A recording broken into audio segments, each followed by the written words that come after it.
The barn door slammed behind her. Dust hung in the golden light like smoke, and across the yard, 3 cowboys leaned against a fence, laughing.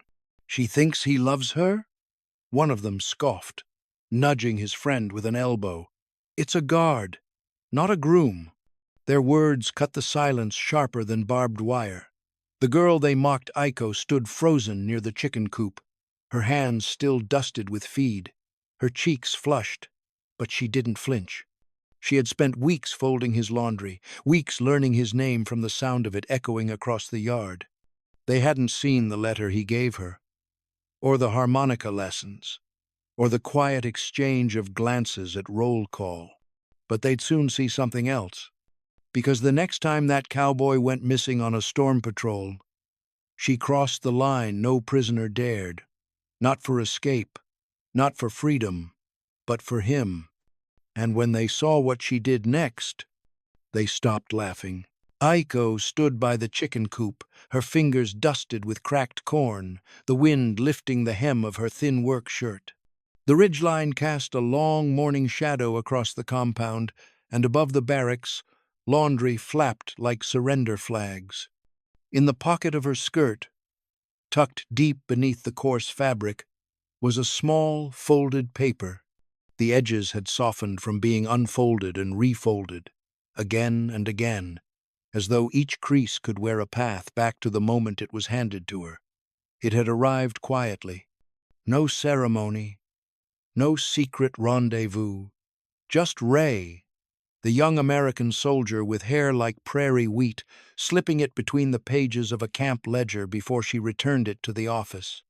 He hadn't even looked at her when he did it, but she had felt the intention, and that was enough. The note held only a few words. "I hope your arm feels better. You're braver than I'd be."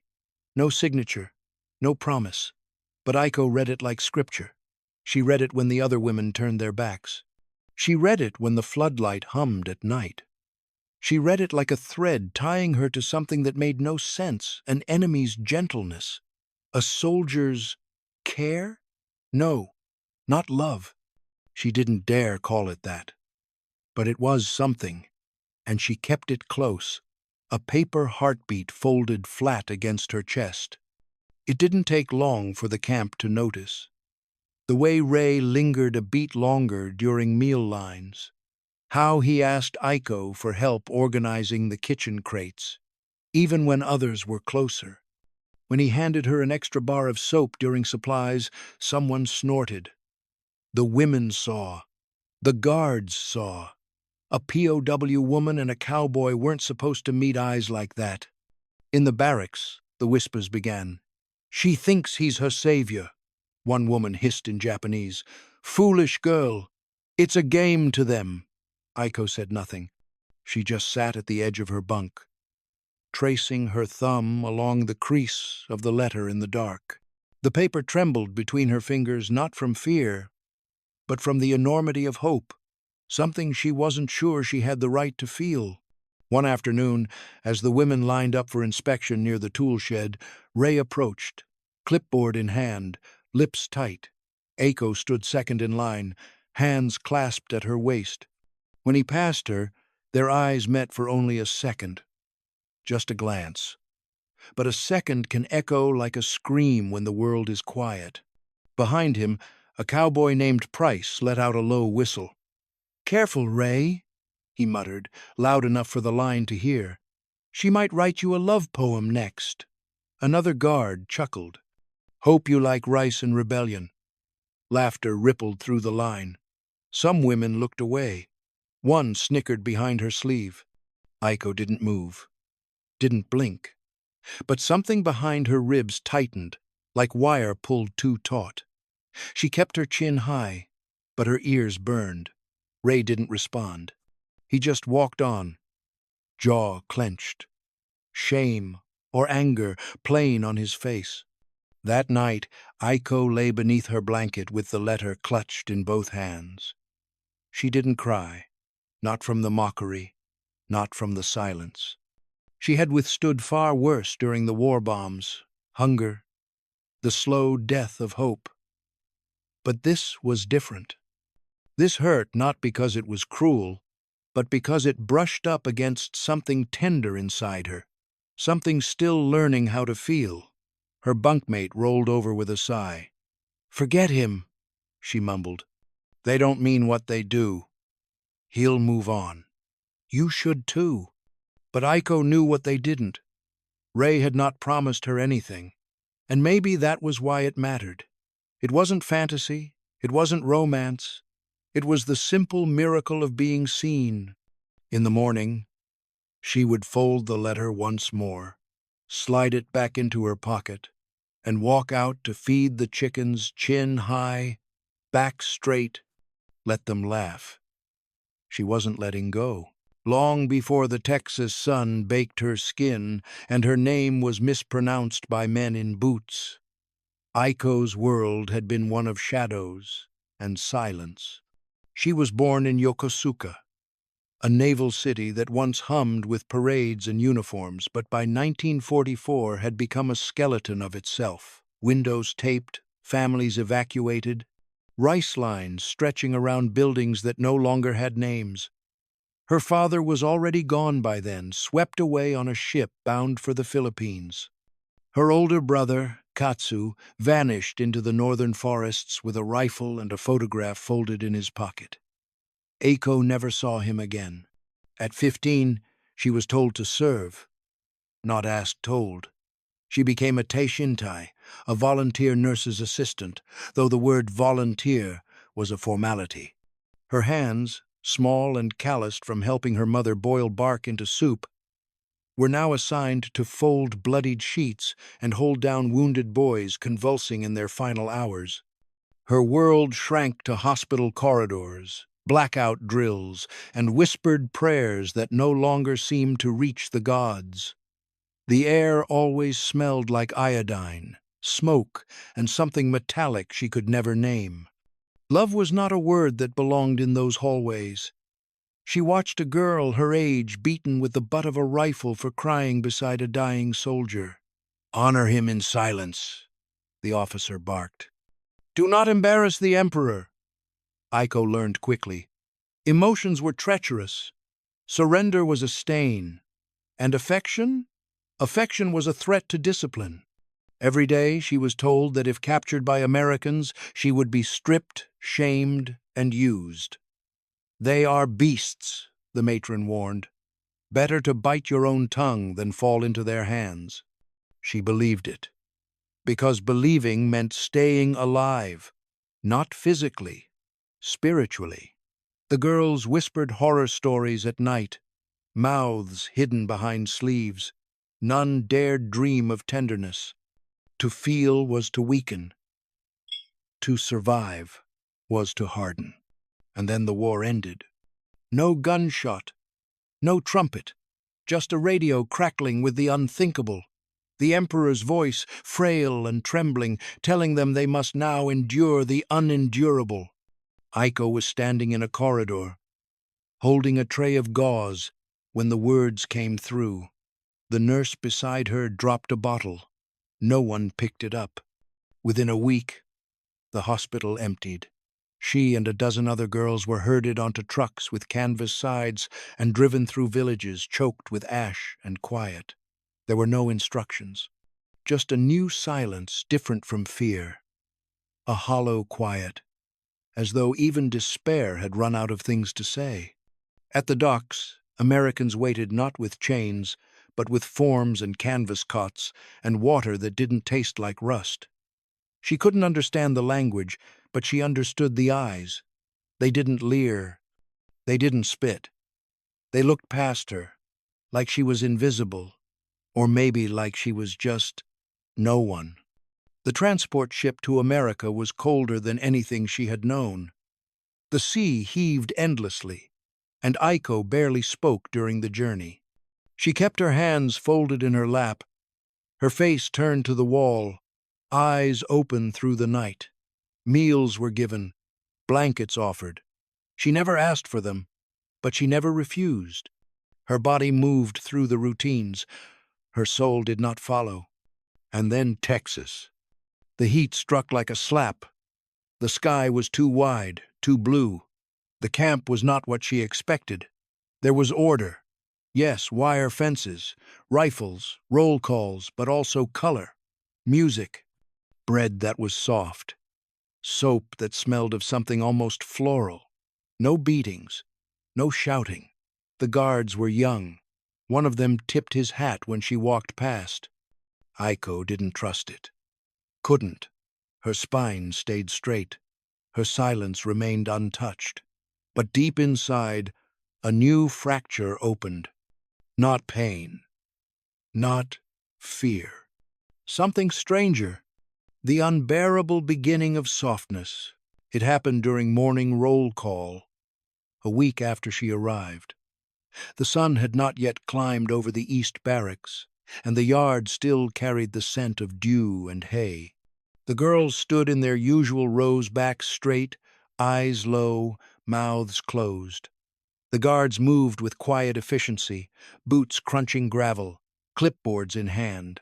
Most didn't bother with pronunciation. Names were garbled, reduced to initials or nicknames. But then one voice paused, low, deliberate, uncertain. Aiko? She didn't move at first. The sound confused her. It wasn't a misfire. It was close, too close. Her eyes flicked upward. The young guard, squinting at the paper, had sandy hair and a crease in his brow. Ray. He looked up briefly, caught her gaze, and gave a small nod. Not approval, not command, just recognition. Aiko. Her name had not been spoken like that since Japan. She whispered a quiet hi, then lowered her eyes again, heart pounding. That one syllable, correct and careful, cracked something in her ribs she hadn't realized was still intact. He hadn't shouted it, hadn't mangled it. He had tried, and somehow that effort mattered more than any kindness she'd ever known. After that, she noticed him, not watching her, not following her, but present. When her spoon fell in the mess hall, he bent to pick it up before she could reach it. No comment, just a quiet return. When her pencil snapped during canteen inventory, he handed her another from his own pocket. When a thorn lodged in her finger while collecting straw, he crouched beside her and wordlessly took her hand gently, as if handling something breakable, and removed it with a pair of tweezers. She flinched from the touch, not because it hurt, but because it didn't. None of it was grand. There were no whispered promises, no secret meetings, just silence shared in moments that should have meant nothing, but to her meant everything. It was the contrast that undid her. In Japan, a soldier's hand only reached for you to order, to discipline, to remind you that you were replaceable. Here, a guard's hand offered her a pencil without expecting anything in return.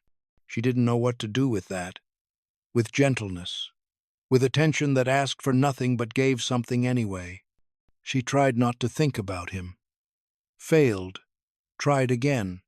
When she worked near the barn, she could sense him nearby. She would keep her eyes low, but her ears would betray her, tuning to his voice across the yard. He rarely spoke much, but when he did, she listened. Even when she didn't understand the words, she memorized the rhythm. Her fellow prisoners began to notice. One girl smirked when she saw Aiko return the pencil at the canteen window a day later, cheeks faintly flushed. "Don't mistake kindness for care," she muttered. Another warned, "They'll be sweet before they bite." Aiko didn't argue. Couldn't, because part of her believed them. But the other part, the part that held on to the letter, the name, the way his eyes softened when they met, hers refused to let go. At night, she lay awake under the coarse army blanket, staring at the roof beams overhead, torn between shame and something dangerously close to hope. She had survived on silence, on rules, on believing that attachment led to punishment. But now, In a land where even the guards handed out laughter with breakfast, her rules were failing her. It wasn't love. It couldn't be. But when he said her name again the next morning, soft, slow, certain, she answered faster this time. And for a moment, in the stillness of that dusty yard, her silence didn't feel like survival. It felt like waiting, waiting for a mistake. Maybe. For a punishment. For the moment the spell would break and everything she felt would be exposed, mocked, or worse, revoked. And yet each day, something grew. Not loudly, not defiantly, but like ivy creeping over a fence post, quiet, slow, and determined. There was a space that opened between Aiko and Ray, a space that wasn't permitted but had taken root anyway. A space where silence held meaning, and small gestures became chapters in a language they were both learning to read. She began walking slower when her chore rotations neared the west post, where he was often stationed. She never approached him, but she lingered, tightening her boot, retying her apron, brushing imaginary dust from her sleeve. Once, he nodded toward a harmonica lying beside his kit and raised an eyebrow. She didn't speak, but she nodded back. That night, the sound of the harmonica drifted through the barracks. She couldn't name the tune, but she knew it was for her. The notes fell soft, unsure, like the way he said her name. The women noticed. They always did. It started with glances, then mutters, a shift in bunk distance. One woman began switching chores to avoid her. Another snapped when Aiko asked for a bar of soap. "Go ask your cowboy," she hissed, not even looking up. The line had been drawn not by Ray, not even by Aiko, but by the camp itself. What was once quiet curiosity now smelled like suspicion. The POWs knew what happened to girls who caught attention in wartime. It was never kindness. Not for long. Aiko felt the change like a draft. Whispers followed her down the mess hall. Girls looked away when she entered a room. And yet, her heart did not retreat. It swelled, because the distance they gave her somehow made space for him. One evening, just before supper, Ray handed her a box of pencils to deliver to the education hut. Their fingers didn't touch, but their eyes did. His lingered a moment too long, and when she opened the box later that night, she found something tucked beneath the last pencil. A folded scrap of paper. Plain, unsigned. "You remind me of someone I used to pray for." That was all. Aiko stared at the sentence for a long time, her fingers pressed against the edge like it might vanish if she moved. The words weren't romantic. They weren't possessive or sweet or even clear, but they were his. And that made them weightier than any letter she'd ever received. She read it again, then again. The phrase echoed in her chest, bounced against walls she hadn't realized were still standing. What did he mean, used to? Was she a ghost to him, a memory, a stand-in for someone lost? It should have hurt. Instead, it felt like being seen through the cracks, like he had looked past her uniform, her accent, her silence, and still found something worth naming. She didn't show the note to anyone. She didn't even keep it in her pocket. That night, she folded it tightly and tucked it under her mattress, beside the first note he'd written. She didn't sleep. Not fully. Her eyes stayed open in the dark, tracing the beam above her bunk, counting the knots in the wood like stars.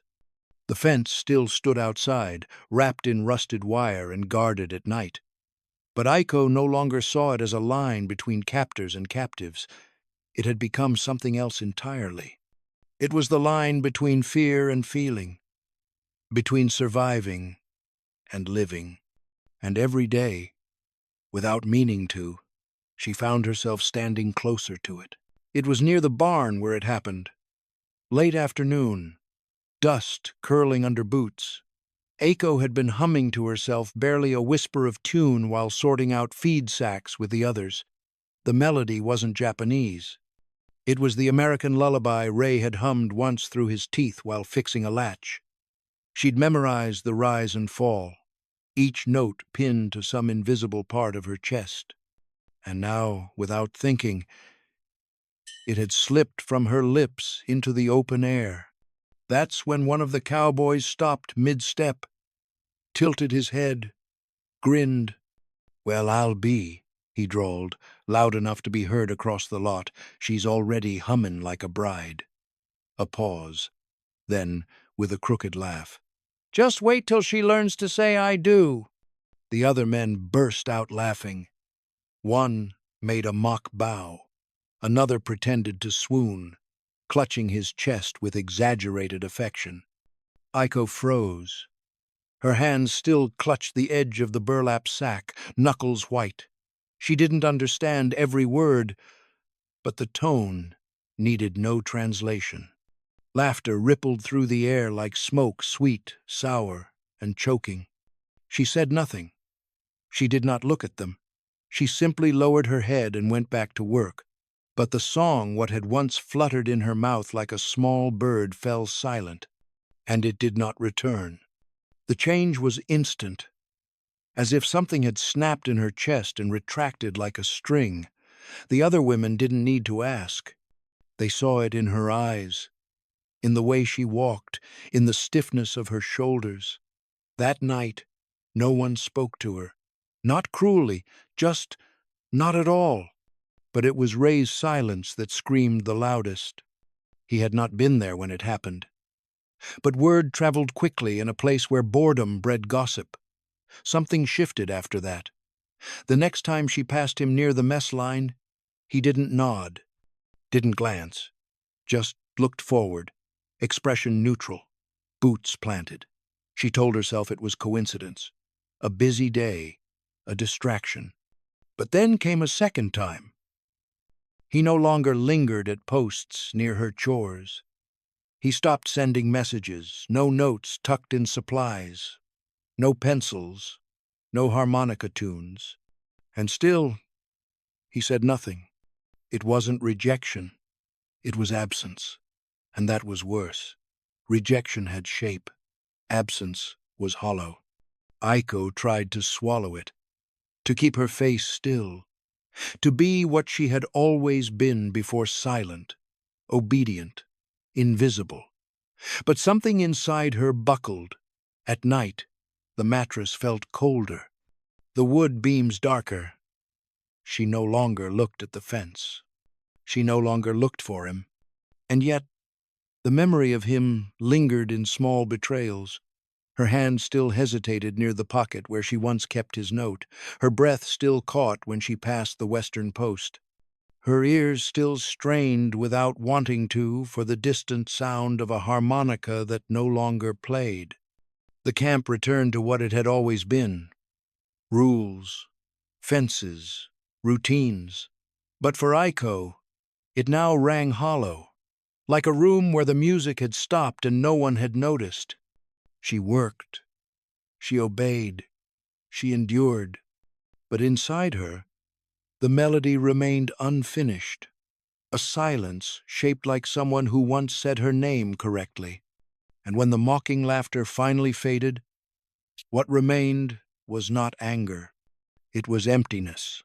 The storm rolled in without warning, low clouds dragging their bellies across the Texas sky until the light vanished and the air thickened with electricity.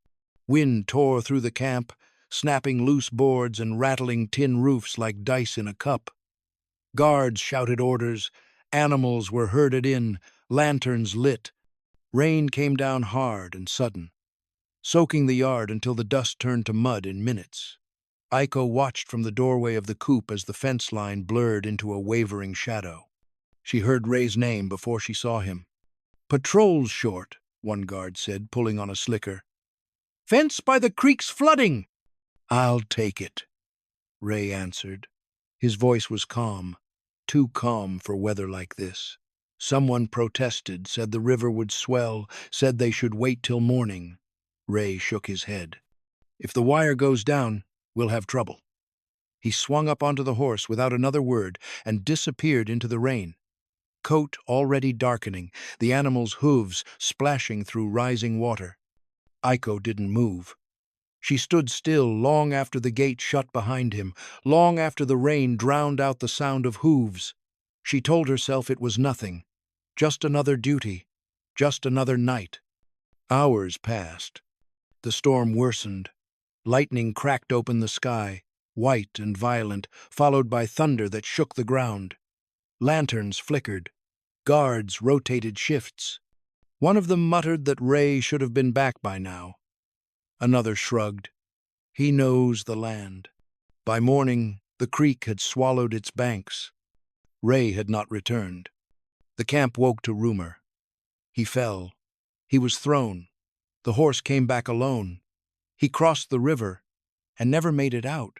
Someone said he deserted. Someone else said the wire near the west post was snapped clean in half.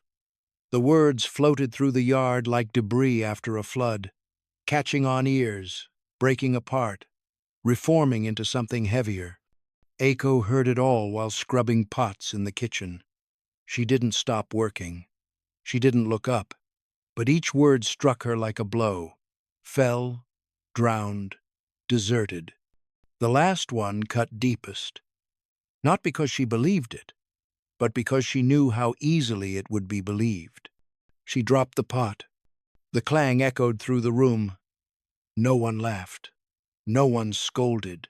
She stood there, hands dripping, chest tight, the world narrowing to a single, unbearable thought. He was gone, and she had done nothing, said nothing, waited. Something inside her gave way, not loudly, not dramatically. It simply snapped, like thread pulled too far. She walked out. No shoes, no coat, just bare feet against cold mud, rain soaking her hair, her thin shirt clinging to her skin. The yard blurred as she crossed it, calling out a name she barely knew how to say. "Ray!" she shouted, the sound torn from her throat by the wind. "Ray!" Guards shouted back. Someone ran. Hands grabbed her arms, but she pulled free, slipping, stumbling, pushing toward the fence line where the creek roared like an open mouth. "Ray!" she cried again, louder this time, voice breaking. It wasn't English. It wasn't Japanese. It was something rawer than language. She made it only a few yards past the coop before a guard tackled her into the mud. She didn't fight him. She didn't scream. She just kept reaching, fingers clawing at rain and air, eyes fixed on the dark beyond the fence. Everyone saw. The other prisoners stood frozen under the eaves. Guards gathered, rifles forgotten. No one laughed. No one spoke. The storm seemed to pause, as if listening. Aiko lay in the mud, chest heaving, rain mixing with tears she didn't bother to wipe away. She had crossed the line. Not for escape, not for defiance. For him. They pulled her to her feet gently this time, wrapped a blanket around her shoulders. Someone whispered her name wrong, but trying. The yard was silent, except for the rain. Hours later, near dusk, the horse returned, lathered, shaking, reins dragging, and with it, men. Ray was found downstream, alive but broken, leg twisted, face pale. When they brought him in on a stretcher, Aiko was already there, sitting on a crate, hands clenched in the blanket. Their eyes met for just a second. He tried to speak. She didn't need the words. The camp had changed. Whatever laughter once lived there had been washed away by rain. What remained was the knowledge that a girl they mocked had crossed mud and wire, and fear without hesitation. And no one would ever forget it. Ray was brought back on a makeshift stretcher, half-conscious and pale, his leg twisted in a way that made even the Cowboys wince. The camp doctor said he was lucky. A few more hours in the creek, and the cold would have taken him. His face was cut, his voice slurred. But when Aiko saw him, truly saw him, she did not cry or reach out. She only nodded, as if to say, "Now we are even. You walked out into a storm for duty. I walked out into one for you." For 2 days, Ray lay in the barracks infirmary. He spoke little. The guards kept their distance. Even the rowdiest cowboys stayed quiet when they passed his cot. Aiko returned to work as if nothing had happened, but her silence was heavier now, less about shame, more about endurance. Everyone watched her differently, not as a girl with a crush, but as someone who had broken a rule that no one knew could be broken. And then, on the third morning, something no one expected happened. Ray asked to speak to the men. The mess hall was half full when he arrived on crutches, helped by another guard. He looked older, more fragile, but his eyes were steady. He stood at the front, said nothing for a moment, then pulled a folded slip of paper from his pocket. "I wrote this before the storm," he said. "It was meant to be delivered quietly, but I never had the courage." "That girl," he paused, eyes flicking toward the kitchen doorway, where Aiko stood half hidden in shadow. "She reminded me that silence can be a kind of cowardice." Then he unfolded the note and read aloud. "To the girl who taught me stillness in the middle of noise," he began. His voice was rough, but each word cut clean. "I do not know your language, and you do not know mine, but still you listened.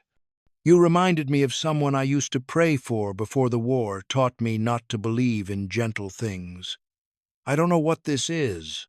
Between us, it is not allowed, but it is real." He paused there, the room holding its breath. Someone shifted in their chair. No one laughed. Ray went on, "I don't write this as a soldier. I write it as a man who saw light in a place where I was only supposed to see duty. You made me remember who I was before I learned to follow orders without asking why." Then, quietly, he added, "Thank you." When he finished, there was no applause, no outburst, just silence. Not stunned, but softened, like dust settling after wind. Aiko stood frozen behind the doorway. She didn't understand every word, but she knew her name when he spoke it. She knew the sound of truth when it came without shame. The cowboys who had once mocked her, who'd made jokes about Jap brides and laughed when she hummed a borrowed song, didn't look up. One of them stared hard at his tray. Another wiped his mouth, folded his napkin, and stood without a word. They had not expected this. Not from Ray, not from her, not from a war that was supposed to make hearts harder, not gentler. That night, no one mentioned the letter, but it hung in the air like smoke from a long-doused fire, haunting, quiet, undeniable. Ray had chosen to read it aloud, not in private, not in secret, but before the men who laughed, before the officers who enforced the rules, and before the girl whose silence had become the strongest language in the camp. And in doing so, he rewrote the story of who she was. Not a prisoner, not a fool, but a girl who had become someone's light in the middle of war. A week later, on a sun-bleached morning when the frost still clung to the fence posts, Aiko was called to help carry linens from the ranch house. It was a quiet task. No guards. Just one of the rancher's wives, Mrs. Callahan, a woman with wind-burnt cheeks and hands calloused from years of labor. She did not speak much Japanese, and Aiko never presumed to speak unless spoken to. They worked side by side in silence, folding blankets, setting down fresh towels, sorting threadbare aprons from the bin. And then, without ceremony, the woman reached into her apron pocket and pulled out a strip of pale blue cotton, no wider than a finger. She held it gently, then stepped behind Aiko, brushed a few stray strands of hair from her face, and tied the ribbon around the base of her braid. No words were exchanged, but the moments stretched like fabric drawn taut between them. Aiko did not turn around. She didn't need to. Her breath caught somewhere behind her ribs, and her fingers curled against her apron. She nodded once, low and grateful. When she returned to the barracks that night, none of the women asked, but they saw. One or two smiled quietly. One simply touched her own hair, as if remembering something long forgotten. There was no teasing, no suspicion, just a hush that felt warm instead of cold. And the next morning, at roll call, Aiko kept the ribbon in. The guards stood at their usual posts, clipboards in hand. The wind was sharp that day, rustling coats and chapping lips. The women filed into their rows, heads down, shoulders squared. But Aiko stood still. Her braid brushed the back of her neck. The ribbon fluttered once in the breeze. Ray stood across the yard, one hand resting on his belt. His eyes found her. They didn't widen, they didn't soften, but they lingered, and after a long breath, he gave a single nod. Aiko didn't smile. She didn't bow. She only returned the nod, slow and level, like two people meeting across a great divide that no longer frightened them. No one said anything. Not the sergeant, not the older guards, not the boys who used to whisper behind their gloves. The ribbon remained untouched, unmocked. The silence was not empty anymore. It had become a kind of permission. Over the next days, small shifts followed. The women were spoken to more gently. The guards, at least some, walked slower, lingered less near the fences, stopped using the word them like it meant less. One of the older prisoners was allowed to keep a photograph. Another received thread for sewing. The world did not change, but something in the air had. Ray resumed his rounds. He did not approach Aiko, but once, as she passed near the gate with a basket of laundry, he tipped his hat, a small gesture, but seen.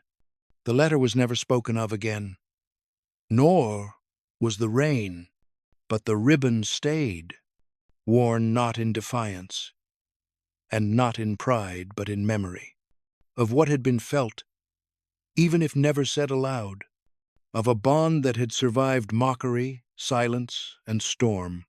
And in a place built to hold enemies apart, one thread of blue cloth now told a different story. It wasn't much, but it was enough. If you're finding this story as powerful as we do, like the video and drop a comment below telling us where in the world you're watching from. We'd love to hear your thoughts. Aiko folded the last bandage with hands steadier than they used to be.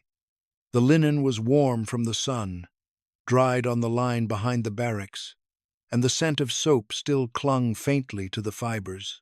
She placed it in the metal basin beside the cot and glanced once at the man sleeping there. Ray, his leg propped on a pillow, the bruising fading to yellow, the stitches still taut along his calf. He hadn't spoken much since the storm. A few words, a thank you, nothing more. But Aiko didn't need words. She had learned that silence, when not weaponized, could be a shelter. It was the camp nurse, a wiry woman named Clara, who first let her help in the infirmary. Not because Aiko asked she never would, but because she didn't flinch at blood, and her hands, though calloused, moved with care. Clara gave no permission, just handed her a basin one morning and nodded. From then on, Aiko came daily. She cleaned wounds, changed linens, swept the floors. Never once did she ask for thanks. The guards noticed. The same men who once smirked when she passed began to hold the doors open. One brought her tea without comment. Another, the one who had laughed loudest near the barn that day, stopped her on her way out of the infirmary. He didn't meet her eyes at first. His hands rubbed together nervously. Then he mumbled, barely louder than a whisper, "Shouldn't have said what I did." Aiko looked at him, calm and quiet. She said nothing, but she bowed her head, just slightly. It was not forgiveness, but it was grace. That afternoon, as she rinsed out the cloths, she caught sight of herself in the mirror above the wash basin. The ribbon was still in her hair, faded now, a little frayed at the edges, but tied with care. She touched it gently, then let her hand fall. She did not know if what she felt for Ray was love. The word was too big, too foreign, too tangled in shame and fairy tales she never had use for. But she knew what it was not fantasy, not weakness, not a joke. She had walked into the rain for him. She had faced mockery without blinking. She had stayed when silence grew sharp. And now she cared for his wounds, not because she owed him, but because she chose to. That was devotion. And devotion, she had come to learn, did not need to be answered to matter. Ray stirred. His eyes opened slowly, blinking against the light. Their eyes met, only briefly. He didn't smile, but he didn't look away. Aiko wrung out a cloth and pressed it gently to his forehead. He did not protest. The moment passed without comment, but it stayed, thick in the air between them. In the evenings, Aiko returned to the coop, washed her hands in cold water, and folded her blanket with care. She no longer flinched when footsteps approached. She no longer looked down when the guards passed. She had found something that could not be taken, not by war, not by shame, not by laughter. She was not waiting to be loved. She was not a fool for feeling. She was someone who had endured and who had chosen to care, to believe, even just once, that gentleness was not weakness. And now, even as the war dragged on beyond the fences, inside the camp, the laughter had softened. Respect had bloomed in unlikely places. And devotion, once mocked, stood quietly in the open, unashamed, unbroken, and undeniable. She rose before dawn, as she always had, and folded her blanket in thirds, pressing out the corners with the edge of her hand. The other women in the coop were still asleep, curled into the warmth of their cots. No one stirred when the truck's low growl rolled into the yard. The repatriation order had come 2 days ago. There was no ceremony, just names on a list. Aiko didn't cry. There were no tears left in her, not the kind that spilled, only the kind that softened her voice when she said goodbye to the nurse, who gave her a tin of salve for the journey. Only the kind that stung behind her eyes when she looked at the infirmary one last time and remembered the smell of iodine and horsehair stitching and the slow rhythm of healing. She walked alone to the gate, her steps steady, the blue ribbon still tied in her hair. She carried no suitcase, just the government-issued satchel slung over one shoulder, and in its side pocket, folded so many times the creases had started to tear, was Ray's first letter. He was not at the gate. He had been reassigned the night before, posted to a different sector, Clara said. That was all. There was no note, no last glance, no whispered word across the fence. She did not ask where he had gone, because this moment was hers. She climbed into the truck without looking back. The wood slats creaked under her weight, and the canvas flaps above her head flapped gently in the morning breeze. She sat beside a girl she barely knew, their knees touching as the engine sputtered to life. No one spoke. The camp grew smaller behind them, dissolving into the dust. The fences disappeared into the hills. The barn, the mess hall, the infirmary all blurred into memory. But Aiko did not reach for the edge of the truck to look again. She did not need to. Because somewhere in Texas, a man had once said her name softly, had handed her a pencil without speaking, had waited for her humming in the morning, had written a letter not to win her, but to thank her for reminding him of the part of himself that hadn't been buried in the war. She never told him goodbye, because what she had found in that camp, she was not leaving behind. It was not a man. It was not a romance in the Western sense. It was something quieter, harder, truer. She had come from a country that told her surrender was shame and love was weakness. She had walked through ash, through silence, through hunger. She had arrived in a place where cowboys laughed and fences loomed, and she had been changed not by cruelty, but by care. Not once had she said the word love. Not in English, not in Japanese, but it had lived in the way she cleaned his wounds, in the way she stepped into the storm barefoot, in the way she refused to let bitterness harden her mouth. And now, as the sun rose behind them and the wheels turned toward the coast, Aiko reached into her pocket, touched the soft edge of the letter, and allowed herself a small breath. She had fallen in love, not for his sake, but for her own. If this story moved you, please like the video and tell us in the comments where you're watching from. And thank you for keeping this forgotten chapter of history alive.